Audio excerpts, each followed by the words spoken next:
We're taking a short flight from Madrid to London, where it's pretty hard to miss this massive twisted steel sculpture, costing a whopping... Ew, I don't... it looks like an unfinished business. It looks like an unfinished business, man. Let's go! When public art goes wrong. Oh god, I'm expecting very cursed stuff.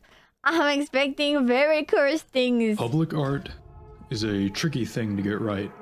Unlike art in a museum, which people deliberately pay to see, public art is often not deliberately paid for by the public and is usually constructed in high-traffic areas where you're gonna see it every day on your way to work. So if you're an artist being commissioned to make a public piece of art, you'd better get it right, or else the entire city's gonna hate you, and random people on the internet with no artistic abilities at all are gonna make fun of your life's work.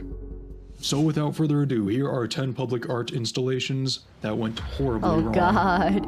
I wanna see how many I know. Number 10. Traveling light. Our journey begins in Calgary, Alberta, Canada, where just off an overpass you can find this big blue thing right... Wow! It's... it's beautiful! Oh my god, Jesus! It's not the type of reaction you want. Oh, that's art. Oh, it's kind of cute, you know, he has an antenna. Right here. Designed by the Injizzy Day Art Collective, Traveling Light is a big blue steel ring with a traffic light stuck on top of it. It measures about 55 feet tall and... That's crazy, just a circle, man. The greatest cock ring? Nah, mine wouldn't fit. Nah, mine wouldn't fit. You can see the vision. I mean, it's a big circle. Across and boasts a whopping 2.3 stars on Google reviews. Yeah, when this thing was first installed, the people of Calgary were not super happy. Not only because the art here is abstract and odd, but mostly because the art here cost $471,000 in taxpayer money and public funding. Calgary's got a tricky history with public art, mostly because of how much money is sunk into it. In fact, they even have legislation that requires any public construction project under $50 million to set aside 1% of its budget to public art, leading to a bit of a surplus of controversial... Why are they doing this? Why are they doing this? No one needs this, man. Just pay for the hospitals, okay? Sculptures popping up around the city. Traveling Light in particular was so controversial. $470,000 for... Bro, I can make that. I feel like if you give me enough with prep time, I can make it myself. Dude. It's just a big circle. Called it awful, as the art was approved right before he could enter office. Eventually the people had had enough of this madness, and the worst part is that it's not centered. The light is not centered, it's just a bit to the side. Most of that was just survey work rather than anything meaningful. That's crazy. It's not centered! It's not! Spoke up about the absurdness of the big blue ring, and in 2023, the city council hosted an emergency meeting where they approved the construction of a second traveling light. Let's go, there's 2 of them! A ring that's to be placed somewhere else in the city, but to my knowledge, it has yet to actually be funded. So, I mean, well, we'll just have to wait and see. And in the meantime, just thank goodness that most of us don't live in Calgary. Number 9, Morning Sun. We're traveling down south to the wealthy city of Carmel, Indiana, where in the middle of a roundabout you can find whatever this is supposed to be. Created by sculptor Brad Howe, Morning Sun is a abstract piece. So we're all thinking it, right? It looks like a hairy testicle. Far left nut. See, we're all thinking it. It's just one hairy nut. Made from steel and urethane resin. It measures 16 feet tall and features a red and white body topped with a interpretive, spiky ball-looking thing. When it was erected in the beginning of 2021... Erected? A weird choice of words, but fine. It was erected, okay. It was compared mostly to a COVID-19 virus, while others saw it as a big, fat, round, hairy... Yes, we're all thinking it! We're all thinking it! No one's not thinking it. Kiwi fruit, of course. Which makes no sense because kiwis aren't even grown in Indiana. Actually, a kiwi is just what I see. Most people just call the statue Harry Ball. Costing a modest $209,000. Morning. Harry Balls.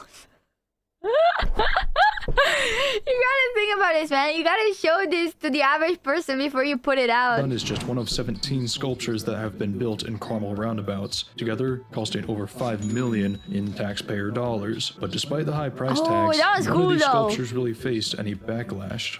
Besides this one, not only was it expensive and not super appealing to most, but it was constructed right outside of a brand new That's crazy. Hi, Hello. luxury apartment complex. In fact, a close friend of mine actually lived in one of these street view units at the time it was constructed, and it had a perfect view of the sculpture. Here you're seeing some of my own boots on the ground coverage.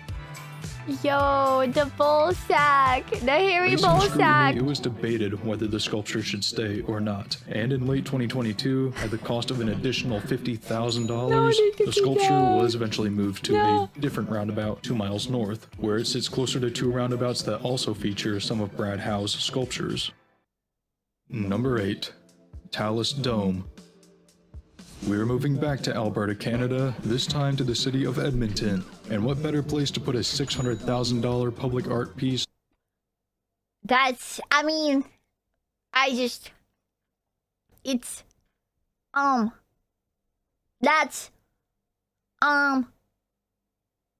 the hell is going in North America? That's what I thought. Oh, I mean, I don't hate it. It's just there's something, I feel like if you have trypophobia, this is horrible. Like, there's something that slightly unsettles me about it. And I don't have trypophobia, but I feel like if you do, this would freak you out. Than the side of a busy highway, built by Ball Noga's studio in 2011. It's not called Bull Noga Studio. There's no way it's called Bull Noga Studio. There's no way. I have $600,000 less phobia. Oh, me too. Talis Dome is a welded pile of nearly 1,000 stainless steel spheres. This sculpture has been mocked constantly throughout its 14-year existence. It's of course scrutinized for its expensive construction cost, but also for the fact that no one seems to know what it's supposed to be. Some people think it's a stack of marbles, while others see a giant pile of rabbit droppings that have been spray painted, as if everything in Edmonton needs to be chrome. In reality, Talis Dome derives its name from talus slopes, which are a geological formation. They are these piles of eroded rock that used to exist in the same spot as the sculpture before the highway was constructed here. It's surprising that this sculpture itself hasn't been eroded away by vandals, because it has been vandalized on 3 separate occasions so far with varying degrees of damage. But probably the best story surrounding the Talis Dome occurred in 2023 when a full-grown 26-year-old man tried to— I thought that was a monkey. Oh my god. The way he stands up with the arms, I thought that was a monkey. Dude. Me too. I am glad I'm not alone. He has a chimp pose, okay? Respectfully. He's chimp posing. To climb the Talis Dome, slipped in between the spheres and became trapped What? inside. That's so funny. He slipped inside. That's crazy. He went inside. He's stuck inside the Talis balls. Look at this. There's gotta be a fate worse than death, being stuck in the balls like that one scene from The Incredibles. But luckily the fire department was called and the man was saved. And promptly fined $5,000 in criminal negligence charges, in addition to the cost to repair the sculpture from the damage.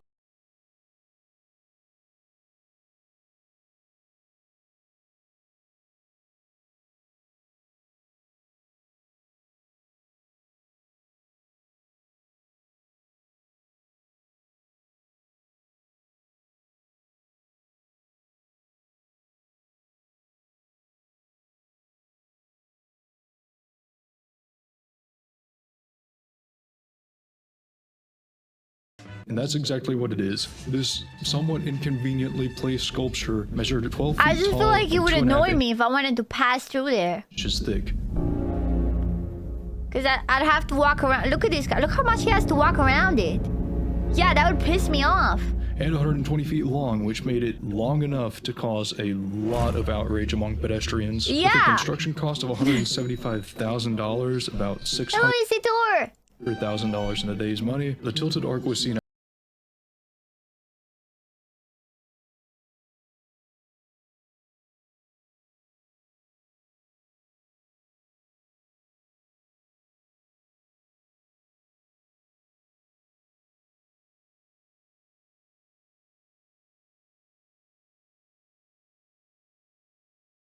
moved. However, Richard You know what would be Serra- fun?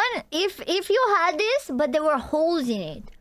Like, imagine different shaped holes in this wall so you could see people through the other side. Because at least you could play around it, you know? Like, it just had holes.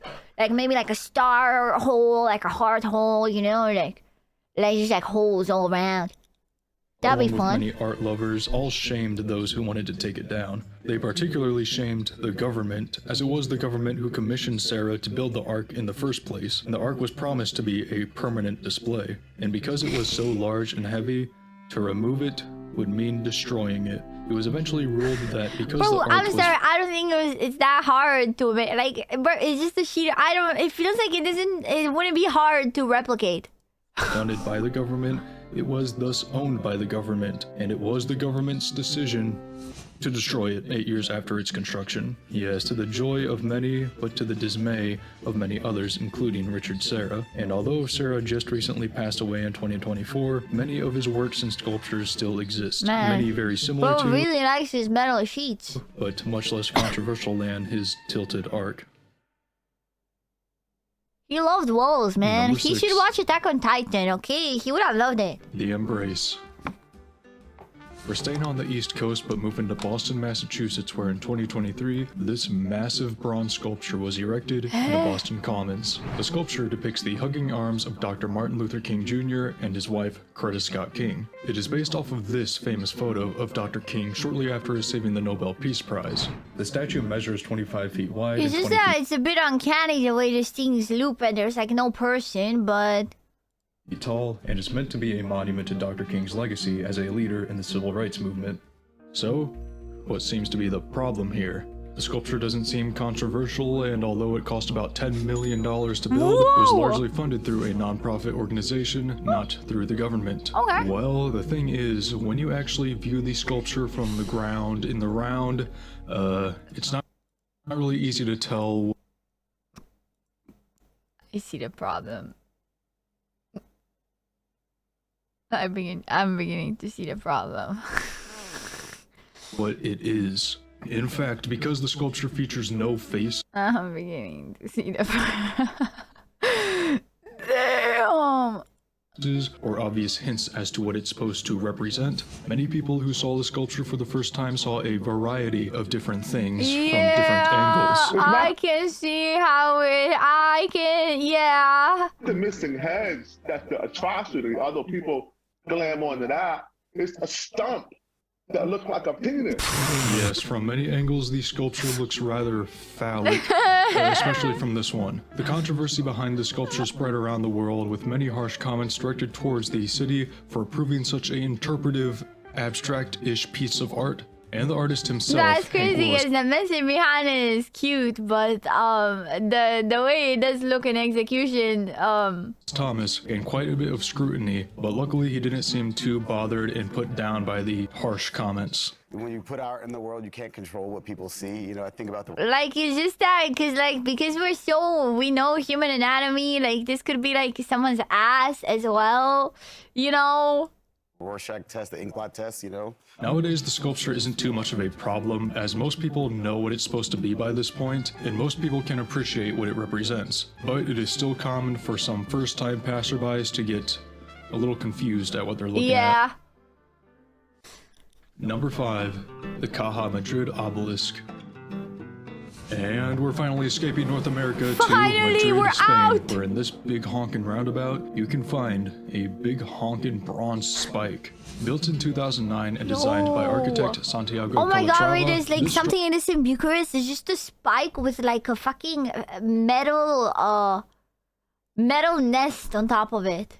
Structure was supposed to be a grand landmark of Madrid, dedicated to the city's 300th anniversary. The tall spike is clad in 462 bronze strips that move and flow, giving the sculpture a very okay, no, organic never mind. This is metal. I mean, it is metal, but that's cool. look. The controversy behind this piece actually doesn't come from its appearance, but rather its conception. In the original plans, the spike was supposed to reach a height of 120 meters, but the land it sits on is undermined by 3 major metro lines. This meant the ground was much too hollow to support the massive weight of a 120-meter bronze spike, so they had to shrink the project down to only 92 meters. The project also was not very cheap, costing an estimated 14 million euros to build. That's like bigger than a colossal titan. You're fine.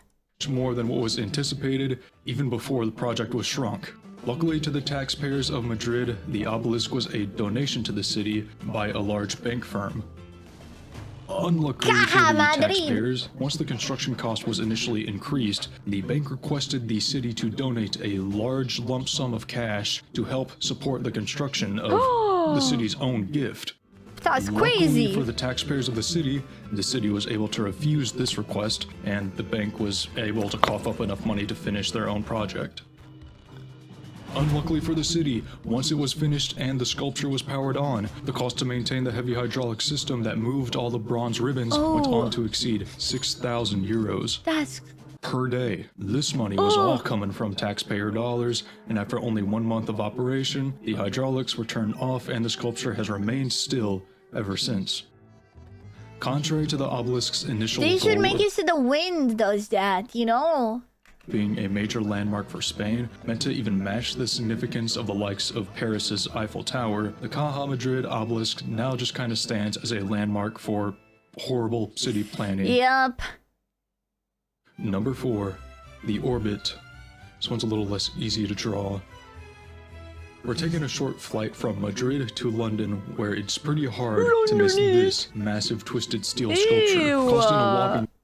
Ew, it looks like an unfinished business. It looks like an unfinished business, man.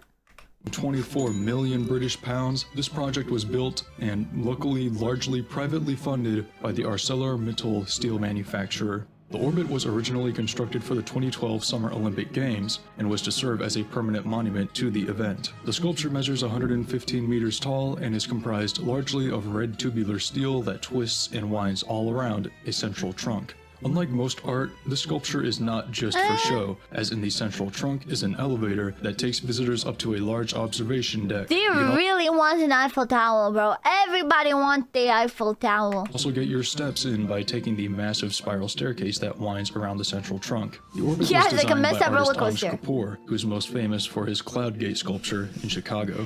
The bean, man. The bean. You can't hate on the bean, man. Is known for making very abstract art, and because the orbit was no exception, when it was finally unveiled to the world, most people were a bit confused as to what it was supposed to be. Is it meant to be like a torch or something? I don't even know what it meant to be. It looks weird. Some people saw a giant mutilated roller coaster, while others thought it looked like an abstract Olympic torch. But most people just had no idea what they were looking at. Some locals even thought the structure was still under construction. Exactly, that was my vibe. Because they thought it just looked like a bunch of scaffolding. Since the Olympics are a fairly large and globally televised event, spitballs came flying from critics across the globe, with people pretty disappointed at what they were left to look at. But it was London locals who were most concerned since, as mentioned, this was meant to be a permanent installation to the city. Moreover, if you wanted to go inside the sculpture, up to the observation deck, it cost a whopping £15 to do so. And that's in 2012. Even Anish Kapoor himself was pretty upset to learn how much was being charged. So for the 3 weeks of the Olympics, the price I think is ridiculously high. After the Olympics, the orbit stood normal for 4 years until in 2016, the city decided they wanted to add some fun to the sculpture and commissioned another artist to design a massive 178-meter slide to the tower. Oh, never mind. Saved. They added a slide. Never mind. Oh, cinema. Wicked. And now we're talking. This helped the orbit kind of ascend from the level of an abstract sculpture to a genuine tourist attraction. The slide was met with positive feedback, and today the prices to visit are even lower than they once were when the tower first opened, now at just £7 to go up into the observation deck and £14 to also go down the slide. Oh, hell yeah! And a £5 booking fee for every order. Number 3. The Vessel. And that's enough of Europe because we're heading back to New York City, where on the Hudson Yards Public Square in Manhattan, this massive sculpture was constructed and opened in 2019. You know, the thing is, this one's kind of cool. I kind of dig this one.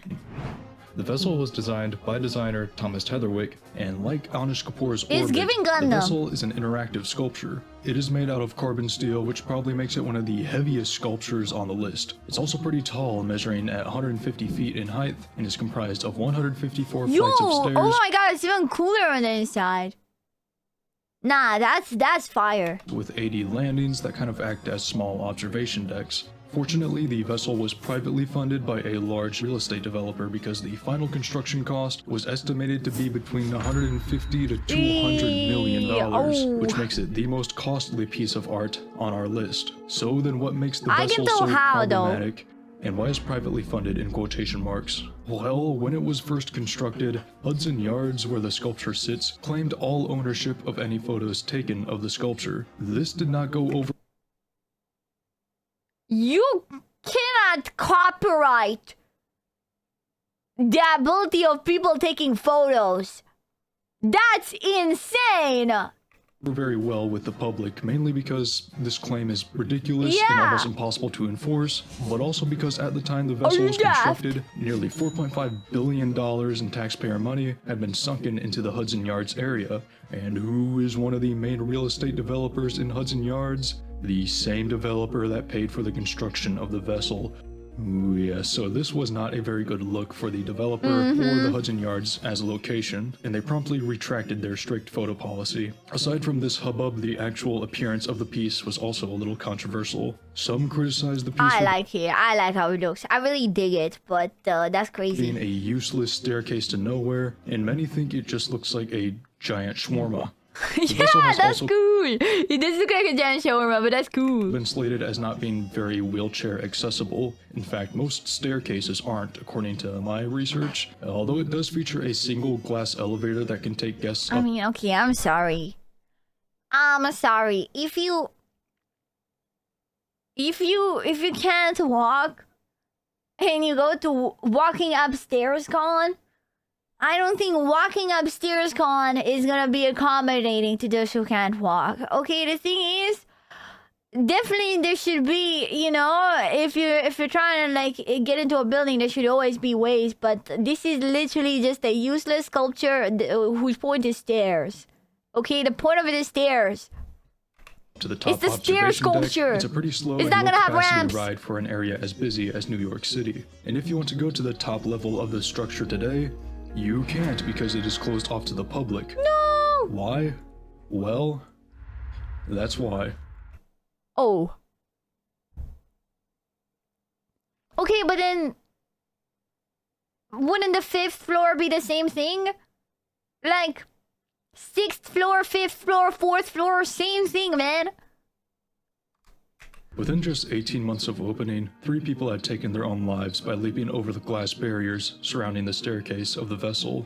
This forced the closure of the structure until a solution to the problem was found and put in place in the form of a net that surrounds all accessible areas. Aww. The top level remained closed, as netting could not be put around the whole area. That's why, This okay. netting proved not to be a very effective solution, as when the vessel was reopened, a 14-year-old boy managed to bypass the safety That's nets, crazy. and another life was lost. Yeah, After but it's not a... The thing is, it's not a problem with the sculpture. Those people were already suicidal. They just used it. Like, they would have... ban tall buildings, please. Yeah, it's... The problem is the people's mental health, not the sculpture. Because, you know, any building will do that. The vessel remained closed for over 3 years until it was finally reopened in October of 2024 with much taller steel mesh nets now in place to make further incidents hopefully impossible. I think they just don't want it because it's a bad look for the sculpture itself. But the core issue is not the structure being tall. The core issue is the people's mental My health. videos always take a dark turn around the number 3 mark, but we're done with number 3, so let's move on. Number 2, the portal. Now this one's a sort of two-parter. Oh, I heard with about point this A one. conveniently in New York City and point B across the globe in Dublin, Ireland. Created by artist Benedictus Guillis, the portal is basically a giant public webcam that displays live feeds between two city streets and allows people to The interact with each idea's other not from bad, across the but world. you gotta think about it for a bit. Gotta think of the stop! One side of the portal was placed on a busy pedestrian street in Manhattan, and the other in a comparative spot in central Dublin. The New York to Dublin portal was actually a successor to an already existing portal that the artist had already built, connecting the cities of Vilnius, Lithuania, and Lublin, Poland. So if the first portal worked so well, then what could go wrong with a portal between New York City and Dublin? Ooh, Now, passersby everything. in both countries actually loved their new art installation and begun sharing their love for each other through the portal. But of course, before very much time, there were a few whippersnappers that stepped in and just had to ruin the fun for everyone. Both sides of the portal had people exposing themselves to the poor, unsuspecting souls across the world. You had everything from an OnlyFans model exposing herself to Dubliners flashing photos of 9/11 to Wow. New York. You know, just the expected stuff. And as a result of all this, the portal did not even make it 1 week until it had to be shut down. It was turned off for just 6 days, and in that time, a fence barrier was installed around the portals, and new technology was implemented that would cause the camera feed to blur if someone got too close. This prevented more people from showing offensive photos from their phones. The portal still actually exists today, but not as such. The Dublin installation still exists, but the New York side was moved to Philadelphia just 3 months after it was turned back on. The portals still operate and have even had another installation pop up in Piauí, Brazil. This makes Piauí? 5 Yo, you mentioned. portals in total that still stand strong, despite their occasional and unfortunate abuse. Look, the thing is, humans are gonna human. You're just showing the human experience, man. Number 1, the tree. Our artistic journey comes to an end in Paris, France. I knew where in it was October of coming. 2014, Of course for a it's the brief time, French. if you were lucky, you could have been walking around the streets of Paris and could have seen this. It is a giant 24-meter tall inflatable structure that is supposed to look like a giant Christmas tree. Oh, of course. And boy, does it look like a Christmas tree and absolutely nothing else. Just giving that tree at Rockefeller Center a run for its of money. course. But apparently, most of the public did see something else. Chat, other than are you brave enough, chat? Chat, are you brave enough? Okay? Do you take the challenge? I'm not brave enough, but maybe you are. a Christmas tree. I can't imagine what. And criticism came flying right away. In fact, the backlash for this piece was so swift How that do as it you was not realize? How do you not realize? That's crazy. Like, what? Who do you made it approve it? How do you not? How can you not being tell? installed and publicly inflated for the first time, the tree's artist, Paul McCarthy, was brutally attacked and beaten by a passerby. Paul Okay, now McCarthy that's was that's crazy. That's crazy. What the fuck? Why would you beat someone up because they put a butt plug on the street, man? already known for creating controversial pieces in the Christmas spirit, most notably this one. Okay, never mind. I think he did it on purpose. Okay, never mind. I think I now know how it was approved. Bro's just doing it. Bro's just trolling. Bro is just trolling the French and somehow getting the city to approve his art. He probably is doing elite level gaslighting and then getting his shit out there, bro. Just keep using your imagination as to why this one is controversial as well. Once the installation was complete, photos of the phallic inflatable spread like wildfire, and many were pretty furious that this now stood as a massive, unavoidable landmark in the city. It only took about a week until a group of vandals was bold enough to take action and destroyed the entire massive sculpture by hand, which just consisted of cutting power to the blowers that kept the thing inflated. The tree could have been easily re-inflated so as to actually make it to Christmas, but Paul McCarthy himself actually decided against it, and it was permanently removed from the streets of Paris. So in the end, most of the city and the world hated the sculpture. Not everyone, some people wanted it to stay, but most people hated it, and it was quickly removed with consent from the artist. So did anything good come of the tree? Well, a couple local specialty shops did see a massive increase in sales of one particular item, what are they called? Oh my god, they should make a green one. So there's my list here. If I sound a little different, They should make because a I've green contracted one. the flu whilst Like editing that. this video. Well, that's besides the point. There are hundreds and possibly Oh my thousands God. of other controversial art pieces out there in the world. And if you want to learn That's about a more, turd. I suggest you watch this video from Building Tales here on YouTube. You should watch it not only because he covers the Santa Claus sculpture here in more detail, but also because he covers a bunch of other stuff we did not look at. And also you should watch it because he uploaded this video when I was in the middle of making mine, and now I feel like a content thief. So Oh god. go watch it. I know how that feels. You react to something and then you upload it a week later and then every other VTuber has already reacted to it by the time you upload it. And I'm like, oh man, now they're gonna think I stole it from them. Who commissioned Fence gonna be? It was needed. It's a needed public art. Okay, thief. Yeah, I'm Romanian. You know what? Yes, I stole it. I'm Romanian. Okay? Yeah, dude, yeah.